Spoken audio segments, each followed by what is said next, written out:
El tema que vamos a estudiar hoy se titula Las ofrendas y el Espíritu.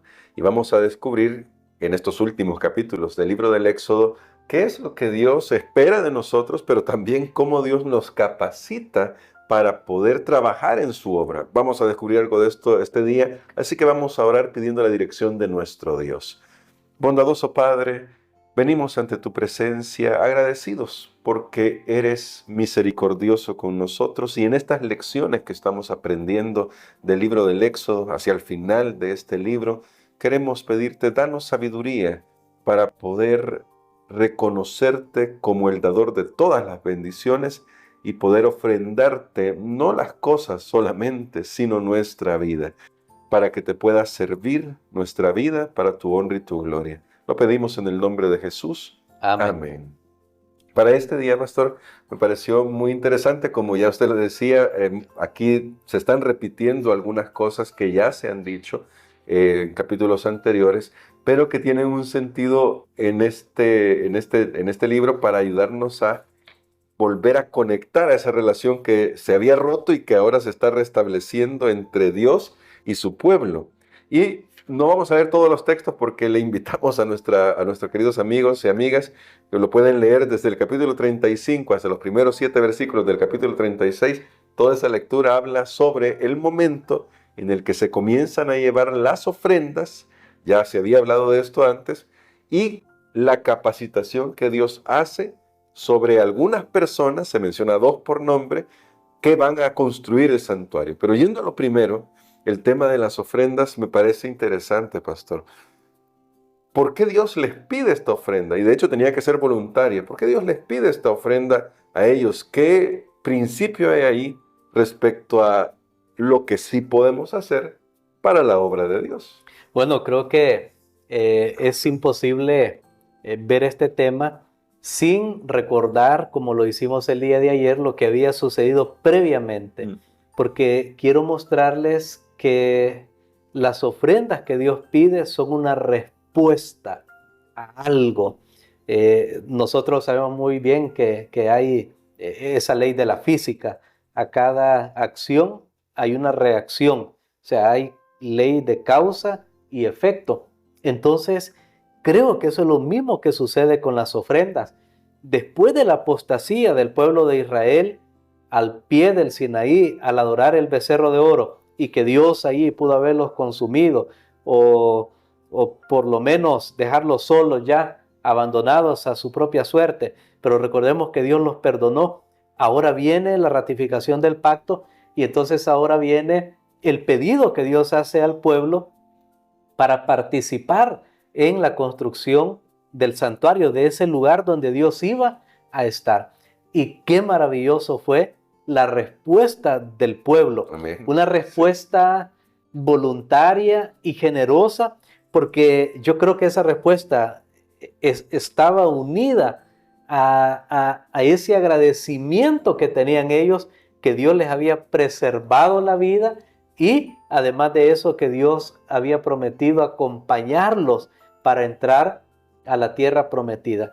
Entonces, eso fue lo que motivó. Noten que dar ofrendas no es un asunto que lo pide alguien. Claro, Dios usa un medio. En este caso, Moisés era el medio, era el vocero entre Dios y el pueblo. Pidió la ofrenda, pero ellos sabían que era Dios quien estaba pidiendo la ofrenda, pero que entonces el pueblo respondió a causa de lo que Dios había hecho por ellos. Creo que solo alguien que está agradecido con Dios, que reconoce lo que Dios ha hecho en su vida y que reconoce cuánto Dios le ha perdonado, entonces puede ser capaz de responder en una manera generosa, como aquí lo vemos que lo hizo el pueblo de Israel. Y es impresionante esto, pastor, porque además de lo que acaban de recibir, que es ese perdón, todos estos dones con los que pueden dar esa ofrenda, los recibieron por la gracia que Dios les dio frente a los egipcios. Es decir, al final es un regalo todo de Dios. Correcto. Aquí lo que vemos es que cuando Dios nos va a pedir algo, Él ya ha hecho la provisión.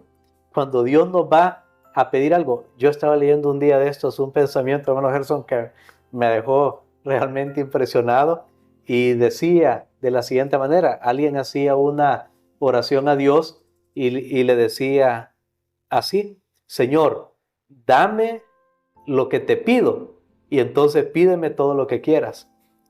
Qué interesante. Señor, dame lo que te pido y entonces pídeme todo lo que tú quieras, porque ya Dios ha provisto. Por eso una persona, un ofrendante que sea generoso es porque ha reconocido que Dios ya le proveyó, que Dios ya hizo todo para que llegaran a su mano esas bendiciones. Por eso nosotros no tenemos que ofrendar, no tenemos que darle al Señor pensando que nos va a dar más. Claro. No, sino pensando en lo que ya Él ha hecho por nosotros. Y lo que Él ha hecho por nosotros es increíble. No solo nos ha dado un sustento para hoy, sino lo que ha hecho por nosotros en la persona de Jesús hace 2000 años en la cruz del Calvario, 2000 años aproximadamente en la cruz del Calvario, donde Él vino y perdonó nuestros pecados, canceló nuestra deuda, murió la muerte que nosotros debíamos morir y nos ha dado la oportunidad de acceder a la vida eterna. Entonces, todo eso es lo que debe estar en el corazón. Si todo eso está en el corazón, hermano Gerson, no vamos a tener que estar rogando, ni nos van a tener que estar colgándose de nosotros para que se nos caiga ahí una moneda. No, jamás vamos a ser tan generosos como lo fueron estas personas, al punto que se les pidió que ya no dieran. Que ya no llevaran más. Es tremendo, ¿no? Que no necesitamos que nos convenzan realmente. Sí, reconocemos quién es Dios. Por eso aquí hacemos la conexión con el día sábado. El sábado es tan importante porque nos está hablando de nuestro Creador y su misericordia para con nosotros. Pero todo este material que se estaba dando, todas estas ofrendas, pastor, era para la construcción del tabernáculo. Y aquí el tema es muy interesante porque se pueden tener todos los materiales, pero ¿quién iba a trabajar sobre eso? ¿Quiénes iban a trabajar sobre eso? ¿Cómo lo iban a hacer? A Moisés se le había dado un modelo. ¿Y cómo iba a hacerse para poder reproducir ese modelo? Aparece la figura de Bezaleel y Aholiab, y se dice de que fueron llenos del Espíritu de Dios, incluso con la capacidad de enseñar a otros para poder hacer el trabajo. ¿Qué implicaciones tiene esto de ser lleno del Espíritu de Dios? ¿Quiénes son los que pueden ser llenos del Espíritu de Dios y por qué Dios llena de su Espíritu a la gente? Bueno, aquí nuevamente vemos el patrón, un modelo que se está reproduciendo. Por ejemplo, con el día sábado hemos visto, Dios crea al hombre y entonces Él le da un don, que es el día sábado. Y Jesús lo dijo en Marcos, el capítulo 2, el sábado no fue hecho por causa el hombre no fue hecho por causa del sábado, sino al revés. El sábado fue hecho por causa del hombre, o sea, estaba para el servicio de la humanidad. No era que Dios tenía por ahí el sábado, ¿qué hago con este día? Voy a crear a alguien para que lo guarde. No, es al revés. Él creó primero al ser humano y entonces luego da la provisión. En el caso de las ofrendas ya lo vimos, Dios había permitido que el pueblo de Israel recuperara de Egipto todo el trabajo y el esfuerzo que ellos habían hecho, que el faraón jamás estaba dispuesto para otorgarles eso, pero de la manera como salieron vimos que Dios creó todo el ambiente para que ellos recuperaran. Entonces ya estaba la provisión hecha, ahora viene la petición para que den una ofrenda. En el caso del santuario, Dios había dado un modelo y eso está bien claro allá en los capítulos más atrás en Éxodo, donde Dios había dicho, así quiero que me construyan este santuario. Pero entonces nuevamente Dios hace la provisión. Y es que esto es maravilloso. Sí. Dios siempre es el que hace la provisión. Y por eso cuando Él nos da una orden o un mandato, ya estamos habilitados para cumplir y obedecer esa orden en su fuerza, no en nuestra propia fuerza, porque Dios jamás nos va a pedir algo que nosotros no podamos hacer. Y ahora Él ha pedido que el santuario se construya y entonces Él va a capacitar. Se menciona allí a dos personajes, los va a capacitar para que ellos dirijan toda esta obra de construcción, pero luego ese espíritu Dios lo repartió en otras personas que también tuvieron la oportunidad de llevar productos ya terminados al santuario. Entonces ellos no eran los únicos. ¿Qué lección nosotros podemos aprender? Yo vi una lección aquí realmente que me impresionó, y es que cuando Dios pone un don en ti, cuando Dios pone una provisión en ti, no es para ti solo, no es para nosotros solos o para que solo nos beneficiemos nosotros, sino es para que enseñemos a los demás. Aquí lo que vemos es un gran principio del discipulado. Toda persona que es un discípulo debe buscar hacer otro discípulo. De esa manera la cadena va creciendo y no vamos a tener falta en la cantidad o en las personas que Dios quiere que sean sus discípulos en esta tierra. Y entonces Dios los capacita a través de su Espíritu Santo. Recordemos que en el Antiguo Testamento no es tan prominente la figura del Espíritu Santo como un ser personal distinto de Jehová o del Dios creador, porque eso se hizo más claro hasta que Jesús vino a esta tierra. Hasta que Jesús vino se habló muy bien sobre el papel que tenía cada miembro de la deidad, pero el Espíritu Santo ya estaba presente. De hecho, nuevamente, esto viene desde la creación. Sí. Allá en Génesis 1, usted puede leer su Biblia y usted ve ahí que el Espíritu de Dios ya se movía sobre la faz de las aguas. Entonces, el Espíritu parece que es ese ser celestial que tiene la capacidad, porque ese Espíritu, de entrar en las personas y habilitarlos para una obra, como fue la que se le encomendó a este grupo de personas en la construcción del santuario. Y ahora, para poder quizás aclararlo, porque puede ser que alguien pueda tener un malentendido sobre esto, pero sí me gustaría aclararlo, que nos ayudara a aclararlo. No estamos hablando acerca del don del Espíritu Santo como una fuerza mística, como algo, bueno, no sé, esotérico, que de repente toma posesión de alguien. Seguían siendo el mismo Aholiab, el mismo Bezaleel, los mismos artesanos que estaban ahí, pero ahora capacitados, porque como usted decía, por la persona del Espíritu Santo, pero de una manera concreta, tangible. ¿Y cómo podríamos entender eso a la hora de trasladarlo a nosotros? ¿Qué es lo que deberíamos experimentar al trabajar para Dios, siendo que todos hemos recibido al menos un don? Y quizá lo voy a conectar con esa pregunta, pastor. ¿Cómo en realidad eso se puede ver verificado con el fruto del Espíritu Santo? Alguien que tiene el don y que está lleno del Espíritu Santo, que lo refleje en su carácter. Correcto. Es que recordemos que el Espíritu Santo no es algo, es alguien. Entonces, cuando estas personas, Bezaleel y todos los demás que estuvieron ahí en esta obra, fueron llenos del Espíritu Santo, fue una persona, fue la persona del Espíritu Santo que los acompaña a ellos, y ya Dios tiene todo por designio, porque recordemos que nuestros cuerpos mismos han sido hechos para ser morada del Espíritu Santo. Entonces ellos estaban cumpliendo el designio de Dios, que Dios da. Ya Pablo en el Nuevo Testamento lo explica muy bien, que el Espíritu reparte dones como Él quiere, porque Él sabe, bueno, yo creé este cuerpo, creé para a esta persona, y son estos dones que yo les puse, son estos talentos, y no todos tenemos los mismos dones y talentos, porque somos un cuerpo y necesitamos de todos.